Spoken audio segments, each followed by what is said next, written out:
Bom dia. Bom dia. Que sejamos de mentes, corações abertos para entender um pouquinho mais sobre família. Eu sei que aqui o pessoal não deve ter muito problema com família, tá tudo certo, mas vai que vocês conhecem alguém que tem BO em família. Vai ser útil, alguns estão fazendo uma cara engraçada, mas bora falar um pouquinho sobre família, disciplina e religião. Antes de entrar efetivamente na família, o que é legal a gente entender? Nosso planetinha está em fase de transição. A gente está indo de expiação e provas para regeneração. Estamos passando de ano. E a gente está na fase dos testes, então a gente acaba sentindo um pouquinho desse processo. Alguns irmãozinhos estão nas últimas oportunidades reencarnatórias. Isso faz com que tudo pareça pior. Não tá? Parece. A gente está em momentos de crise, suicídios, depressões, pânicos, transtornos mentais que estão crescendo, inclusive em crianças.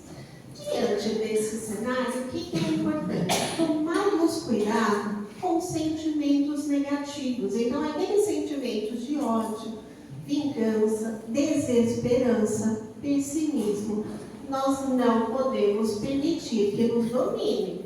A gente não pode mais brincar de viver. É para valer. Então, a gente tem que começar a trabalhar essas questões. Então, a ideia é que cada vez mais consigamos ser mais sóbrios, mais prudentes em nossos comportamentos, em nossas atitudes, as escolhas que estamos fazendo. E isso envolve cuidar da nossa saúde mental, observar nossos sentimentos, as nossas emoções e aprender cada vez mais a viver com eles. Aqui eu coloquei um exemplo do livro Entre a Terra e o Céu. Gente, os meus livros têm a capa mais antiga. Aqui na livraria talvez tenham uma capa mais moderna, mais bonitinha. Mas os meus são mais antiguinhos. No livro Entre a Terra e o Céu, o mentor fala que tudo é planejado para pagarmos dívidas e que a reencarnação tem como ponto de encontro o lar.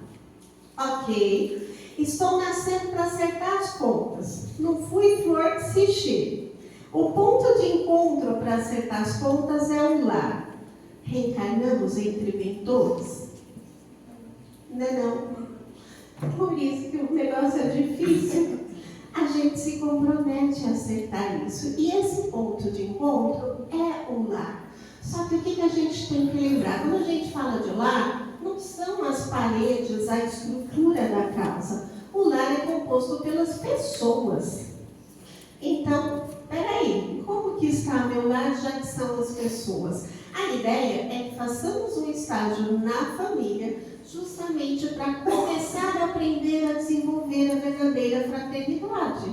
Então, é a oportunidade que a gente tem de treinar. Só que nós esquecemos que os nossos familiares são consciências tão livres quanto nós. Por que a gente esquece disso? Porque a gente quer que a família haja como nós agimos, como nós pensamos e façam as coisas do jeito que nós fazemos, que é o certo. Só que não. É uma criaturinha independente, é uma individualidade que vai ter suas características. Só que se eu não aprender a ouvir, a conversar, não vai fluir. Nós não temos diálogo, nós temos monólogo. Mamãe adora fazer discurso. Também sou mamãe. Não, porque isso, para falar, ligou lá o botão, engatou a quinta e foi. A criaturinha não está nem ouvindo mais. Isso é monólogo. O que é um diálogo? Eu falo, calo, escuto. Trabalho aquilo, aí eu posso devolver. Mas a gente esquece tudo isso. Enquanto o outro está falando, eu estou aqui pensando o que eu discordo do que ele está falando e já penso na contra-argumentação. Mas estou nem ouvindo o que está falando. Isso é monólogo, não é diálogo. E nós somos craques em ter monólogos, mas não diálogos. Quando a gente fala de família, a gente tem os nossos desafios. Só que, em algumas circunstâncias, nós temos aquele hábito horroroso de falar de algum parente parente, filho ou familiar na frente das outras pessoas. Ah, porque o fulaninho está assim na escola, ó, não toma jeito. Ah, porque o ciclano... Pera, bora preservar nosso parente? Bora preservar o nosso familiar e tomar cuidado com quem a gente fala, como e o que. Também, quando a gente fala principalmente de filhos, é tomar cuidado para não usar a chantagem emocional. Papais adoram usar a chantagem emocional, porque eu te carreguei 9 meses. O trabalho que você me deu, e por aí vai. Isso é chantagem. Não vai ajudar. Se a gente se coloca como vítima e usa os filhos como escudo, a longo prazo não vai funcionar. Isso também vai dar ruim. Então, eu preciso observar esse comportamento. O que a gente precisa observar? Não agir com violência. Quando a gente fala de violência, às vezes o primeiro impulso na minha casa não tem violência. Pode não ter a física, do tapa. E as demais? E a violência psicológica? E a verbal?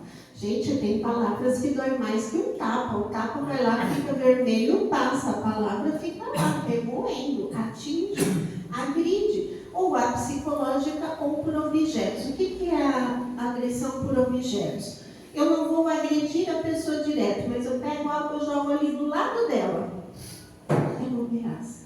Tipo, a próxima eu vou acertar. Eu não tinha a intenção de acertar, mas isso vai causar um dano na pessoa. E isso a longo prazo o dano é maior ainda. Então, eu dou um soco na parede, eu bato algo perto da pessoa. É uma violência também. Nenhuma delas tem que estar presente no meu lar. E a gente precisa ficar atento ao relacionamento do casal. Às vezes os pais procuram a gente para atender os filhos. E a gente faz um desvio. Que tal atender o casal? Ou uma terapia para os pais? Por quê? Gente, se o casal está legal, a criança vai ficar. Porque eles vão estar bem, vão estar atentos à relação, a si mesmos, vai melhorar o ambiente em casa, a criança responde tão bem. Agora, põe a criança na terapia, a relação está ruim, a convivência está ruim, o clima está péssimo. Eu juro que a gente, psicólogo, não nasce com varinha mágica, não dá. Eu não vou fazer milagre 1 hora, uma vez por semana, se a criança está os outros 6 dias da semana num ambiente que é prejudicial, que é tóxico. Não funciona. Então, é tomar cuidado com o relacionamento. Não está legal? Bora pedir ajuda e fazer alguma coisa para melhorar. Evitar aquele desajuste lento, silencioso. O casal vai distanciando, vai parando de conversar, vai parando de sair, não namora mais, não nada. Isso é ruim. Cria uma distância que às vezes é difícil voltar. Então, evita. Percebeu o distanciamento? Para tudo. Conversa, sai junto, arruma momentos, mas é importante trabalhar isso. Traições, então, dá uma palestra inteira à parte. Complica tudo. Tem a troca de energia que vai bagunçar o meio de campo, tem toda a parte espiritual, tem o comprometimento. Também é importante estar atento. A sexualidade é importante também. Não é o mais importante, mas também é. E também acaba ajudando no sentido de trazer problemas quando não é vista, observada ou trabalhada. Nossos filhos, a gente chega à conclusão que eles não são nem anjos, nem demônios. São simplesmente seres que reencarnaram com seus comprometimentos. Mas eles precisam de quê? De atenção, de calma, de tolerância, de amor. Simples assim. A ideia é educá-los como? Sem violência, sem terrorismo, sem incutir medos ou ameaças, sem criticar o tempo todo. Não adianta gritar. Falar mais alto não vai fazer o que eu estou falando entrar na cabeça da criatura. Gente, se fizesse, fácil. É só catar como chama aquele troço que aumenta a voz? Esqueci o nome. Megafone. Era só pegar um megafone e berrar. Se isso fizesse entrar, mas não faz. Aumentar o volume não vai fazer aquilo ser ouvido, muito pelo contrário. Na maioria das vezes a pessoa para de ouvir como defesa. Então, não adianta falar mais alto. Não adianta nenhum tipo de agressividade. A agressividade não educa. Então, a ideia não é a violência, a agressão ou os berros. Também não adianta causar problemas psicológicos nas crianças. As frases famosas do tipo, não te aguento mais, você é burro, você é culpado, você vai se dar mal na vida. Quando seu pai chegar, eu vou contar para o seu pai ou para a sua mãe. Peraí, se eu vou contar para o pai, eu e nada é a mesma coisa? É só o pai que educa e eu sirvo para quê mesmo? Não, nenhuma dessas frases ajuda. Só estamos criando traumas na criança. Só estamos criando dificuldades no seu futuro, porque ela pode acreditar nisso como verdade. Eu estou impedindo o seu futuro. Então, não, a ideia é não fazer isso. E a gente começa a mudar essa forma de agir, começando a mudar a qualidade dos nossos pensamentos. Então, cuidado com as reclamações, com as lamentações. Tem gente que parece que enxerga tudo de óculos escuros. Não. Pensa nas emissões de rádio. Por exemplo, vocês estão vendo alguma coisa aqui no ambiente? Não? Bom, eu pelo menos não estou. A gente sabe que se eu ligar um rádio aqui, na FM, ele vai tocar, porque ele vai captar aquilo que está no ambiente, mesmo que seja sem fio. Ué, mas eu não vi, mas tá aí. É só ligar que aparece. A rádio que eu sintonizar é o que o rádio vai pegar. Pegando essa analogia, a nossa mente é semelhante. Tem lá as nossas antenas e a gente tem energias boas e não tão boas assim no ambiente. Qual que a gente pega? A que eu sintonizo. Eu não posso querer pegar FM e colocar no AM. Eu não posso querer energias boas e estar emitindo energias ruins. Não vai dar certo. Aqui eu peguei um exemplo, a imagem está meio clarinha, mas é daquele livro Materializações Luminosas. Tem uma criança ali no fundo e eles conseguiram fotografar um serzinho que estava atrapalhando um pouquinho o ambiente lá na casa. As nossas casas podem sim ter energias negativas ou seres que simpatizam conosco, tanto no positivo quanto no não positivo. Depende de quem fechar esse espaço. A gente. Não adianta eu vir aqui, rezo, peço ajuda e chego em casa e faço tudo ao contrário. O que prevalece? Eu estou abrindo a porta. Não é o ser que invade aleatoriamente. É sintonia. Eu estou lá mal-humorada, o irmãozinho também está. Opa, gostei dela, está pensando igual eu, estamos juntos e cola. Nem sempre a influência é porque alguém me odeia e eu estou com raiva. É afinidade. Aí a gente tem que observar as nossas afinidades. Já tem uma série de livros relatando as energias em volta dos ambientes. Então, exemplos a gente tem infinitos. A livraria ali, todos eles quase devem ter exemplos. O que eu estou colocando no meu ambiente doméstico? Que vícios eu alimento que eu posso estar atraindo energias negativas? Ou eu faço o evangelho no lar e atraio algo positivo, benéfico, crio um isolamento e uma proteção no meu lar. Aquelas doenças inexplicáveis que às vezes aparecem, sabe quando a pessoa vai no médico, vira do avesso e não acha nada? Então, pode ter algo espiritual. Na primeira fotinho, eles não estão conseguindo acessar a mocinha. Ela não está na mesma sintonia. A segunda já não. A outra está conseguindo usar a energia. Aqui é simbólico, não é exatamente assim. Às vezes a entidade só chega junto. Então, é um exemplo. Mas a gente tem que tomar cuidado. Nós abrimos a porta. Aqui é um exemplo do livro do André Luiz, que a pessoa está lá, usando do álcool, o André Luiz está olhando e tem uma entidade que está inspirando ele. Com relação, neste caso, à bebida. Estamos falando dos excessos, estamos falando da falta de controle. E isso nós que fazemos a escolha. Quando nós nascemos, há um esquecimento. Bendito esquecimento. Gente, não ia dar certo lembrar. Mas se eu lembrasse ia ser mais fácil. Não ia, não. Você tem um bebê lindo, fofinho, e lembra que aquele bebê lindo e fofinho foi seu assassino na vez anterior. Você vai criar com todo amor? Ou ele vai cair sem querer? Então, não dá para lembrar. Bendito esquecimento. Porque a gente tem a oportunidade de aprender a amar, de desenvolver esses sentimentos. Eu não preciso lembrar. É só olhar as minhas tendências hoje. Como eu penso, como eu sinto, eu já sei que eu sou capaz de fazer. Acabou. Não precisa lembrar, não é necessário. Nós estamos criando o nosso destino e fazendo as nossas escolhas. E nós vamos, na verdade, ser aquilo que nós pensamos e o que nós exteriorizamos à nossa volta, no nosso meio.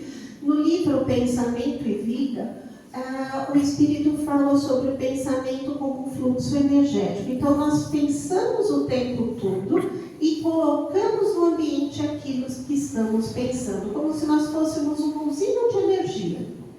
Que energia a gente está colocando para fora, gente?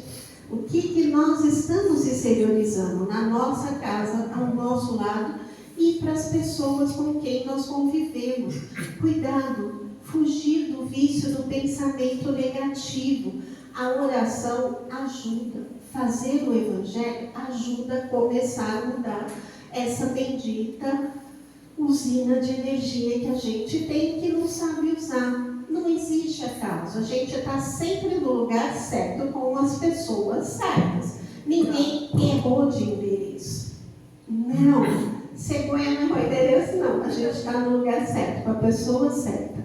A ideia é que cada vez mais estejamos praticando os ensinamentos cristãos para melhorar tudo isso, para conseguir o equilíbrio que a gente tanto sonha.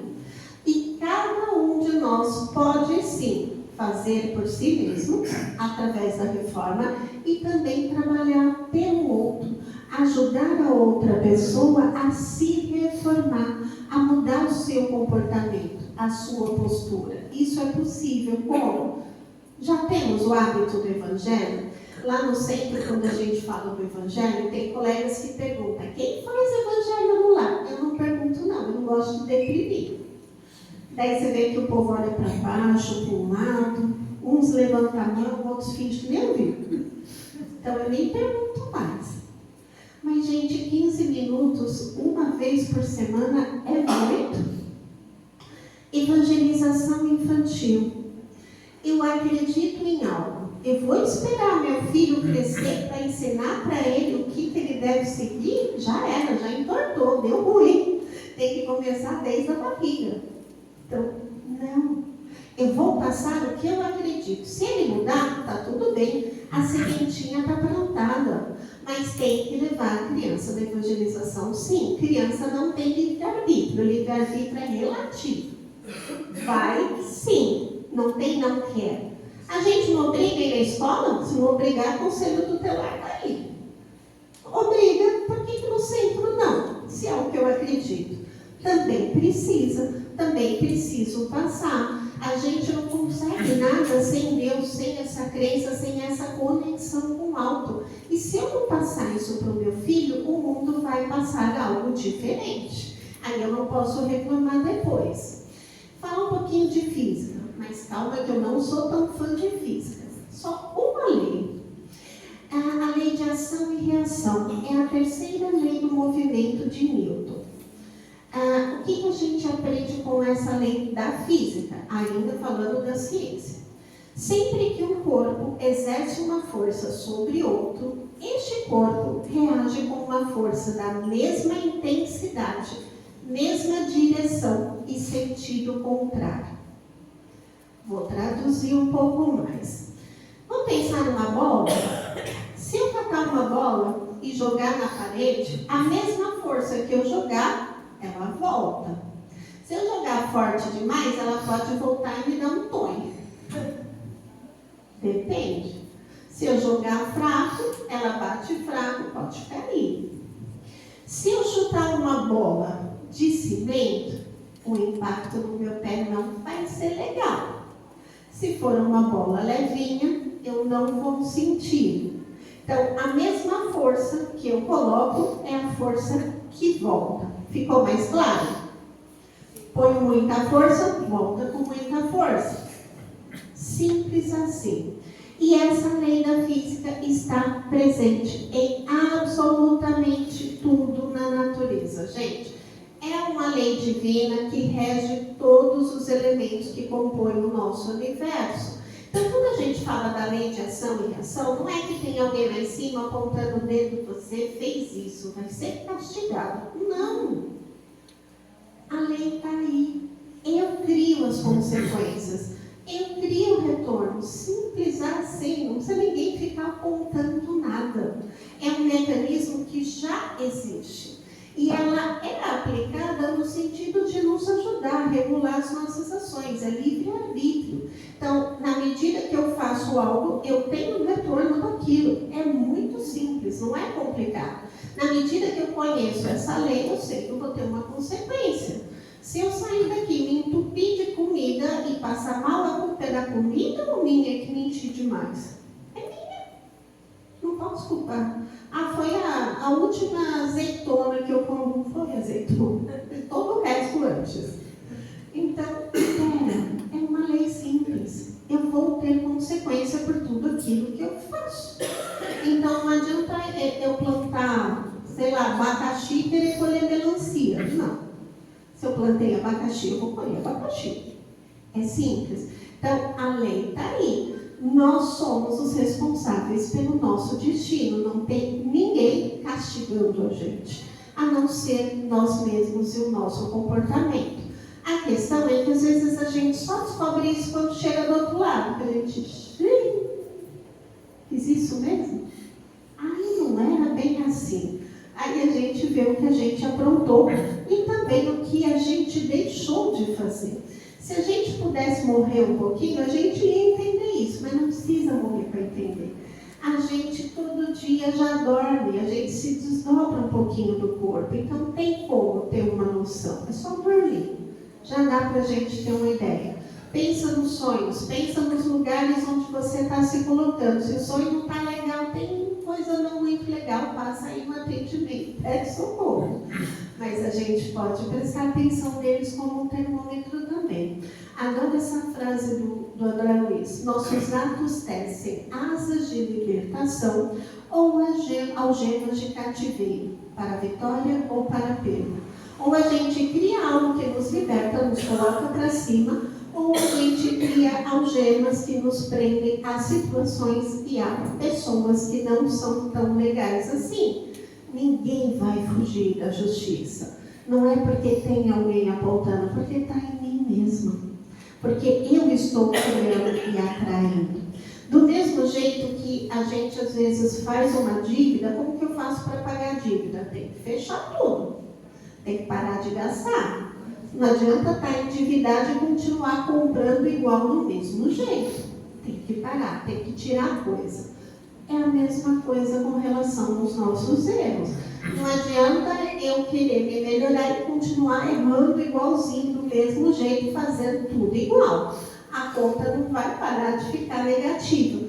Inclusive, é por isso que a gente reencarna tanto. Alguns perguntam, nossa, mas precisa reencarnar tanto? Precisa? Ao invés de acertar, a gente aumenta a conta. Aí tem que voltar, não tem jeito. Nós nos acomodamos com os nossos vícios, com os nossos erros. Quando a gente fala de mudança, a gente precisa ter a vontade e a atitude. Vontade, todo mundo tem, de alguma forma, de ser melhor, de melhorar, de mudar. Agora, atitude, danou-se. Nem todo mundo tem atitude. Então, atitude falta. Vamos começar a desatar esses laços em família que não são legais. Como eu posso querer beneficiar a humanidade, a tanta gente, se eu não consigo conviver em paz com meia dúzia? Se a gente não vive bem com meia dúzia de pessoas numa casa, como que eu quero a paz mundial? É fácil falar do outro que está fazendo guerra, mas e a guerra dentro de casa? Quer dizer, vezes a gente faz, só não tem bomba. Mas e aí? Então, bora começar a mudar esse ambiente? A criança vai aprender a ser discípula de Jesus desde pequenininho. Ela vai seguir o exemplo do que ela está vendo. Se o exemplo for ruim, ela tende a fazer o ruim. Aí é quando a gente pode ter problemas. No livro Ação e Reação, o André Luiz fala que cada um é tentado fora por aquilo que tem dentro. Se eu, por exemplo, não bebo, adianta o obsessor ficar me mandando beber? Não ia ficar louco se fosse possível. Mas, se eu gostar, ele falou meia vez, eu já estou indo. Mas não é ele, eu já tenho. Ninguém vai ser influenciado no que não tem. Por isso que a gente fala que a influência é relativa. Eles só conseguem o que já faz parte da pessoa. Para não ter a influência, eu preciso tirar o ponto de ligação. Então, eu preciso me melhorar. Quando a gente fala de relacionamentos, eles também atrapalham muito. A gente precisa aprender a evitar esses relacionamentos que são destrutivos. Aprender a ficar sozinho. Cuidado com pessoas tóxicas e agressivas. Você precisa mesmo disso? Será que não dá para pôr um ponto final e se cuidar um pouquinho? Ou pôr um limite na pessoa, dependendo da situação? É possível, dá para pôr limite. Todos os vícios, as nossas paixões, começam em algo que é natural. O problema é que a gente abusa. Eu dei o exemplo da comida lá atrás. A comida é necessária, precisamos para sobreviver. Sim. O excesso, não. E assim com tudo, com a sexualidade, com a bebida, com absolutamente tudo que a gente pode abusar. São coisas que fazem parte da nossa vida, da nossa rotina. Mas a gente é que caminha para um excesso. E isso que é o prejudicial. Inclusive, nesse sentido, não é só os vícios que a gente fala de bebida, de cigarro, não é só isso. Remédio também. Tem gente dependente de medicamentos há anos. É fácil eu tomar o remédio, mas e eu mudar? E eu olhar minha postura, meu comportamento? Se não mudar, eu vou tomar remédio até desencarnar. Não é errado o remédio. O problema é só tomá-lo sem mudar. Não funciona. O passe ajuda? Ajuda. Mas se eu tomar um passe e não mudar comportamento, eu vou continuar atraindo um monte de coisa não legal o resto da semana. Aí eu vou tomar passe o resto da vida, mas não mudo nada e continuo fazendo coisa ruim, atraindo. Aí vou lá, tiro e faço de novo. Então, não. Precisa haver uma mudança de comportamento. O sofrimento, ele pode sim despertar a nossa consciência, nos ajudar a ser mais sensíveis com o próximo, a começar esse processo de mudança. Todos em casa podem sustentar o lar por palavras, por pensamentos, coisas ligadas ao otimismo, à paz. Todos os membros podem fazer isso. Juntos, a nossa energia que a gente vai colocar lá vai ser completamente diferente daquela que eu mostrei anteriormente, gente. Começamos como? Leitura do Evangelho, refletir um pouquinho naquilo que está lendo. Se tem crianças, traduz para a criança numa linguagem que ela entenda. Isso começa a mudar o ambiente. A gente sai da inércia espiritual. E isso é importante.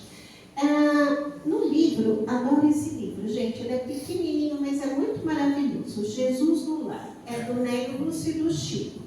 Ele conta como foi o primeiro evangelho no lar, feito por Jesus lá na casa de Pedro. Jesus estava instalado na casa dele, os apóstolos juntos, e vocês acham que os apóstolos eram tão evoluídos assim? Nem tanto. A conversa estava descambando. Não é só, gente. Eles também eram humanos ainda. Então a conversa estava descambando para algo não muito produtivo. Jesus olhou, tipo, ele interrompeu a conversa e começou a falar sobre os seus ensinamentos. A narrativa lá está muito mais bonita, tá? Eu resumi muito. Depois, quem quiser, só ler o comecinho do Jesus no Lar e a história completa. Jesus começou a fazer o evangelho. É Essa é a ideia. Então, é mudar o direcionamento da fala, do pensamento. Jesus não precisou ler o Evangelho, porque era Jesus, né? Aí a gente vai ler o Evangelho, vai trazer a palavra dele para mudar o rumo da direção da nossa família. Essa é a ideia. Ainda dando o exemplo da importância do Evangelho, no livro Os Mensageiros, quando André Luiz vai se aproximando do planeta, voltando lá da colônia, ele descreve o verdadeiro nevoeiro. Gente, é horrível a descrição que ele dá, de energias pesadas que nós criamos. Tanto que ele ficou cansado. A maioria dos espíritos ficam, porque a energia é pesada. E eles foram descansar na casa de Isabel. Quando chegaram lá, eles foram recepcionados por alguém que autorizou a entrada. Eu pus um personagem de anime, mas o mentor não é assim não, ele é normal igual a gente. Eu não achei nenhum outro desenho. Mas enfim, havia lá um mentor que permitia ou não a entrada. E eles iam recuperar as energias na casa de Isabel. As paredes da casa dela estavam protegidas. Nossa, ela era um espírito tão evoluído assim? Não, gente, era uma mulher normal. Mas ela realizava o Evangelho com frequência há muitos anos. E de uma forma de entrega muito grande. Era só essa a diferença. E a casa dela virou uma verdadeira oficina. Diferente da casa de André Luiz. A casa dele, quando ele chegou, logo que ele desencarnou, não estava tão legal assim, não. Só quem estava melhor era uma das filhas dele, mas o restante tinha lá um obsessor, a energia estava ruim, enfim, não tinha proteção nenhuma na casa. Por quê? Porque não era cultivada nenhuma ligação com a espiritualidade. Aí a diferença, a gente escolhe. A Isabel, quando dormia, ela se desligava do corpo, a aparência e a vestimenta dela era completamente diferente. E eu amei essa parte, ela tinha babá espiritual para os filhos. Os mentores que iam cuidar dos filhos dela, enquanto ela ia trabalhar, aprender, enfim, fazer outras coisas na espiritualidade. Amei a babá espiritual, gente. Então, como é que será que está a nossa casa? Bora pensar nisso e tentar melhorar? Fazer um esforço para que o nosso lar também tenha esse oásis de paz e de amor? O Obreiros fala sobre vários desencarnes em diferentes lares. Será que o nosso ambiente está tão bom que ao chegar do outro lado a gente vai ser facilmente recebido pela espiritualidade, vai estar tudo tranquilinho? Ou talvez nem tão tranquilo assim? Então, cuidado, não se percam. É prestar atenção. Então, a ideia é que a casa com o Evangelho, nós vamos ter sacrifícios também, mas eles vão trazer coisas positivas. Aquela observação que é mais insensata, que irrita, também tende a não causar tanta revolta. A calúnia é recebida com um pouco mais de calma. O erro vai encontrar compaixão e a maldade não vai achar brecha. Por quê? Porque a gente está conectado, a gente está com um pensamento elevado, é diferente. No livro Renúncia, Alcione convida Cirilo para fazer um evangelho na casa dela. E o Cirilo faz uma perguntinha: para que fazer evangelho? Você tem tanta igreja para se rezar. Por que tem que fazer isso em casa? Ou, no caso, se tem tantos centros. Ela explica que eu não posso atribuir ao outro aquilo que me compete fazer. Esse livro, Renúncia do Emmanuel, é um dos mais lindos que eu já li. Olha, eu fiz propaganda de um monte de livro aí. Tomara que tenha. Mas, gente, são livros muito legais, que trazem muito ensinamento e eu só dei uma pincelada.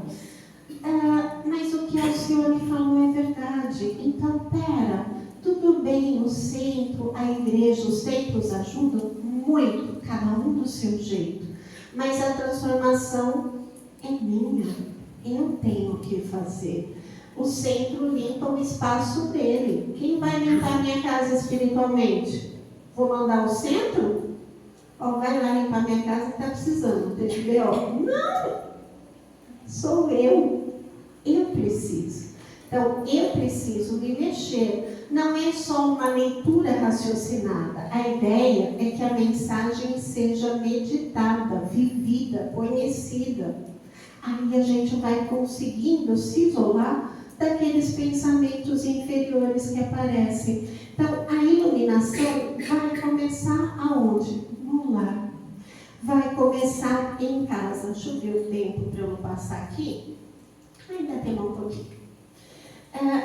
Vamos dar aos filhos amor e autoridade, conter se necessário, colocar limites. Lembre-se, o livre-arbítrio da criança é relativo. Ela não tem que ter tanto direito de escolha. Ela pode escolher entre alface e tomate, sei lá. Mas ela não pode escolher comer só batata frita. Mas o exemplo que eu estou dando é menor. Eu tive uma paciente que só comia macarrão e batata frita. Eu adoro, mas é o correto? Não, né? Não terceirize a educação. Não é a escola ou a evangelizadora que educa seu filho. Eles ajudam, mas a missão é sua. Dá a resposta lógica ou objetiva, um sim ou um não. Conversar muito, mas também sem tratar a criaturinha como adulto. E a ideia é não deixá-los dependentes de nós, é formar um cidadão. Por isso que eu vou ensinar o caminho, vou mostrar as opções que ele tem, mas não só falar.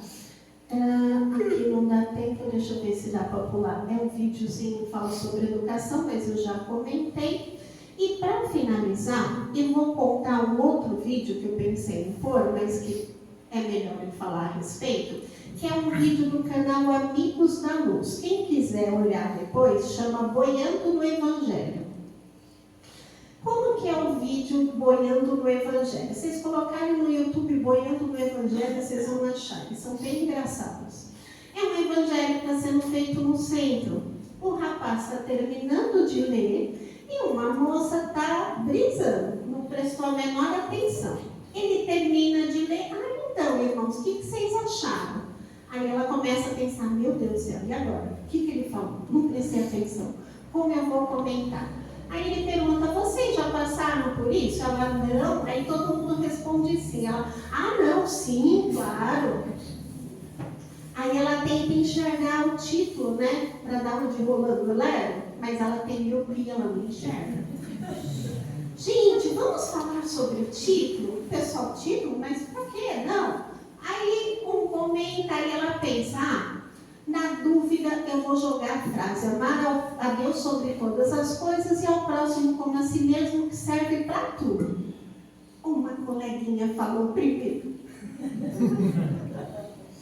Aí ela desesperou, quando a coleguinha falou isso, ela, tá bom, aí fulana, fechou com chave de ouro, vamos para a prece. Aí ela começou a fazer a prece para evitar ter que comentar o evangelho que ela não prestou atenção. Enquanto ela fazia a prece, o que aconteceu com os demais? Um estava pensando na lista de compra do mercado, que ele ia quando saísse do centro. O outro estava pensando se arrumou ou não as samambaias dele. O outro estava pensando quanto ia dar o Uber do centro até a casa dele. E ela fazendo a prece. Será que a gente está assim no Evangelho? Será que nos momentos de prece a gente está pensando no mercado, nas plantas, no almoço, em qualquer outra coisa? Gente, o Evangelho ajuda, mas não faz milagre. Eu preciso estar de corpo e alma presente nesse Evangelho, senão não vai funcionar. Então, bora prestar atenção aqui ou em casa, mas estejam de corpo e alma. Prestar atenção na mensagem. O que aquela mensagem está me trazendo? Como eu posso usar aquilo na minha casa, na minha família, na minha vida? E começar a mudar. Chega, o tempo está passando, não dá mais para brincar não. Então, bora prestar atenção, puxar a mensagem sempre para a gente, o que eu posso fazer, como eu posso melhorar, o que eu posso mudar. Gradativamente a gente muda a energia da nossa casa e consegue a paz que a gente tanto quer. Que não vai vir de fora, mas vai vir da nossa mudança, da mudança de postura nossa dentro de casa e interagindo com todo mundo. Eu quero uma casa com luzes, com energia positiva e protegida. Ok, eu posso ter. Arregaça a manga e começa a fazer o Evangelho, mudar a postura e praticar o Evangelho. Mas tem que estar de corpo e alma. É igual o passe, não adianta eu entrar para tomar passe e ficar brisando em outras coisas lá dentro. É o momento de orar, é o momento de conectar. E isso ninguém pode fazer por nós, só nós mesmos. Então, a disciplina começa a partir de nós. A família é o nosso primeiro estágio. Então, bora fazer direito, aí com certeza a gente consegue a evolução que a gente tanto deseja. Que o Pai nos ampare, nos proteja nessa caminhada, que o Evangelho sirva sempre de modelo e que a cada dia estejamos melhores como homens de bem, melhorando consequentemente a nossa família. Obrigada a todos, um grande abraço.